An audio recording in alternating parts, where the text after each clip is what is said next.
Oh yeah. What's up, guys? Welcome back to the channel. It's been a busy week so far. Last video was tough. I don't think you guys understand how stressed I was. Those frame rails really put me into the ringer. But they're welded in, they're good. So that means we can move on to the next step. So the next step would be, guess it, put in the comments. Just kidding, it's the aprons. Aprons are right here, and that'll basically fill in the rest of the wheel wells, what's missing. That side is 100% gonna be the easier. There's a bracket we could use, it's up there, it's for the ABS pump. So that bracket will help us line that up a little bit more. We have this jig I made. In reality, those jigs are not the best. I mean, that top one may be a good one, but the ones I use right here, these, not the best. And the reason why is because they're just, a quarter inch,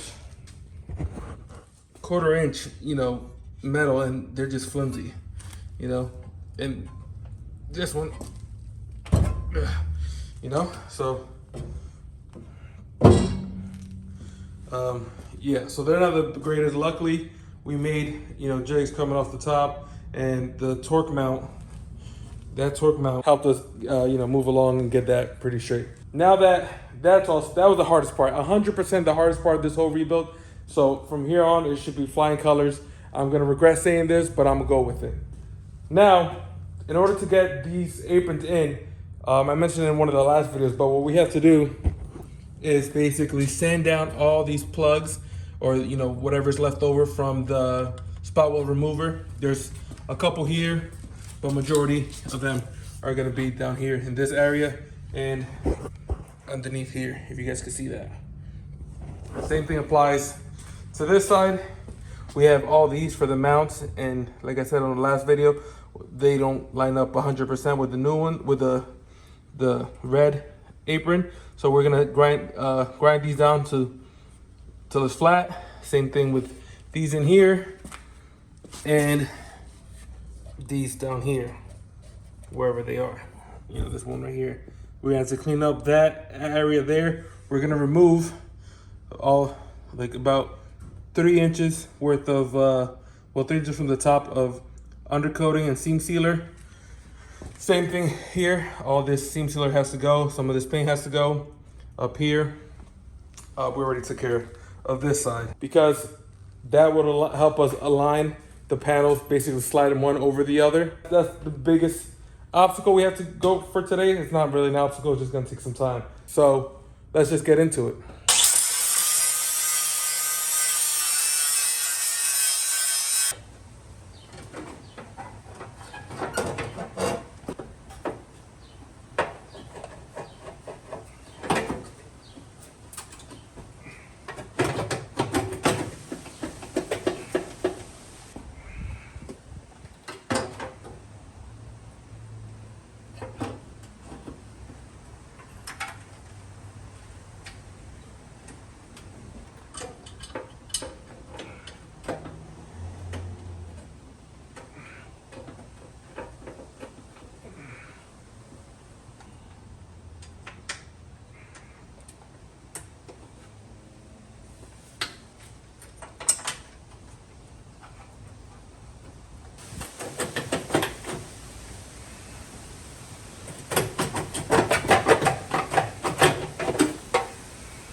so the camera died before I started welding. It was pretty quick. You guys saw me line everything up, which was the most important part. We have a couple things that helped us line it up. ABS bracket, ABS pump bracket, and then the front jig, the jig on top. That allowed us to line it up as best as possible. And as you guys can see, there's, maybe not, I'm too far away, but let's get close and personal. As you guys can see, there's some welds on top here where there was typically not welds.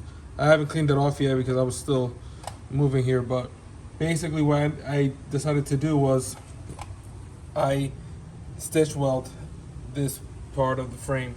And the reason why I did that is for two reasons. One, obviously there's a structural problem here, or this is, I guess, not as structurally sound as the rest of the car. This side is all done. I will still weld the spot welds underneath, which I will show you guys. This one cut through from the back side and this one did not. So this is just a little weaker, so I had to fill it in, and we got a huge blob here, so I'll have to go back and clean this up. But majority of this goes seam sealed. I believe like from here over seam sealed. So a lot of these welds, maybe not this one, but a lot of these welds will fall under the seam sealer. And then I also went through here, all of this, which is all seam sealed.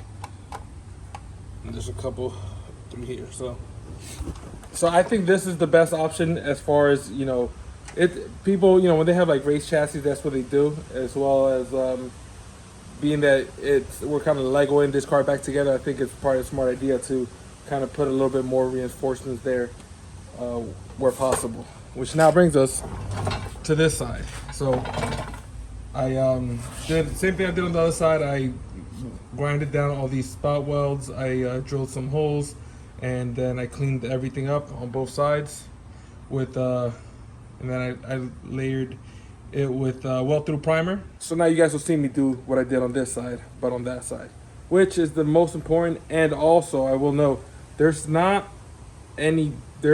brackets that will help us. Look at the other car. Let's look at it's not a parts car, but the reference vehicle.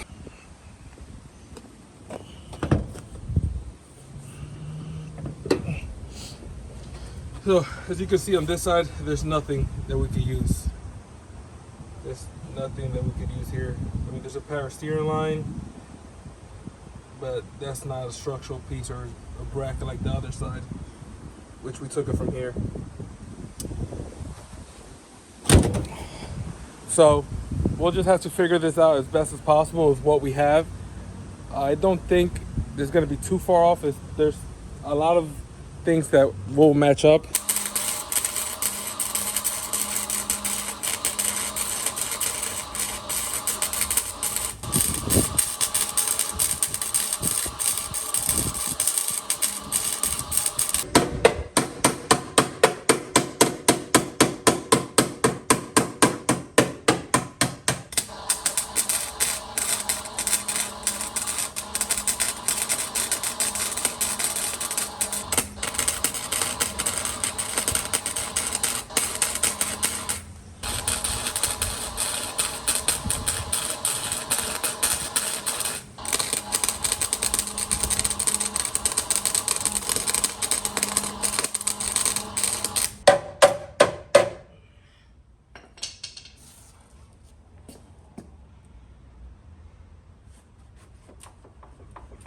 Oh yeah!